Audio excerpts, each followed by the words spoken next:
നമസ്കാരം, ജന്മഭൂമിയിലേക്ക് സ്വാഗതം. ബഡ്ജറ്റ് ചർച്ചയിൽ പ്രതിപക്ഷ നേതാക്കൾ രാഷ്ട്രീയം കളിക്കുകയാണ് എന്ന് കേന്ദ്ര പാർലമെന്ററി കാര്യമന്ത്രി കിരൺ റിജിജു പറഞ്ഞു.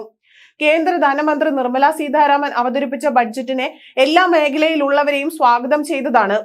എന്നാൽ രണ്ട് സംസ്ഥാനങ്ങൾക്ക് മാത്രമുള്ള ബഡ്ജറ്റ് ആണ് എന്ന് പറഞ്ഞ് ജനങ്ങളെ തെറ്റിദ്ധരിപ്പിക്കാനാണ് പ്രതിപക്ഷത്തിന്റെ ഇപ്പോഴത്തെ ശ്രമമെന്നും കിരൺ റിജിജു പറഞ്ഞു. ബഡ്ജറ്റിന്മേൽ ക്രിയാത്മകമായ ചർച്ച നടത്താൻ അദ്ദേഹം പ്രതിപക്ഷത്തോട് അഭ്യർത്ഥിച്ചിട്ടുണ്ട്.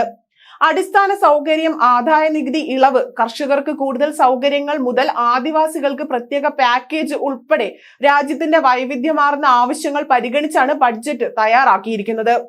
മുഴുവൻ കേന്ദ്ര ബഡ്ജറ്റും ഒന്നോ രണ്ടോ സംസ്ഥാനങ്ങൾക്ക് എന്ന് പറയുന്നത് വസ്തുതാവിരുദ്ധമാണ്. ബീഹാറിന് ബഡ്ജറ്റിൽ എന്തെങ്കിലും നേട്ടമുണ്ടെങ്കിൽ അതിൽ എന്താണ് പ്രശ്നമെന്നും പാർലമെന്റ് മന്ദിരത്തിന് പുറത്ത് മാധ്യമങ്ങളോട് സംസാരിക്കവേ കിരൺ റിജിജു ചോദിച്ചു.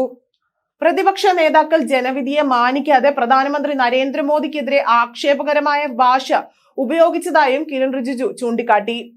ബഡ്ജറ്റിന്മേലുള്ള ചർച്ച വ്യാഴാഴ്ച ആരംഭിച്ചതോടെ പാർലമെന്റ് അംഗങ്ങൾ സഭയുടെ അന്തസ് കാത്തുസൂക്ഷിക്കണമെന്ന് ലോക്സഭാ സ്പീക്കർ ഓം ബിർള അഭ്യർത്ഥിച്ചു. ചൊവ്വാഴ്ച അവതരിപ്പിച്ച ജമ്മു കാശ്മീരിന്റെ 2024-25 ബഡ്ജറ്റിൽ ചർച്ച ഇന്നും സഭയിൽ തുടരുകയാണ്.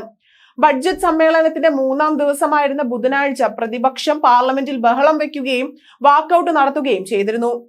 കേന്ദ്ര ധനമന്ത്രി നിർമ്മല സീതാരാമൻ പ്രതിപക്ഷത്തിന്റെ ആരോപണങ്ങൾക്ക് കടുത്ത ഭാഷയിൽ തന്നെയാണ് മറുപടി നൽകിയതും.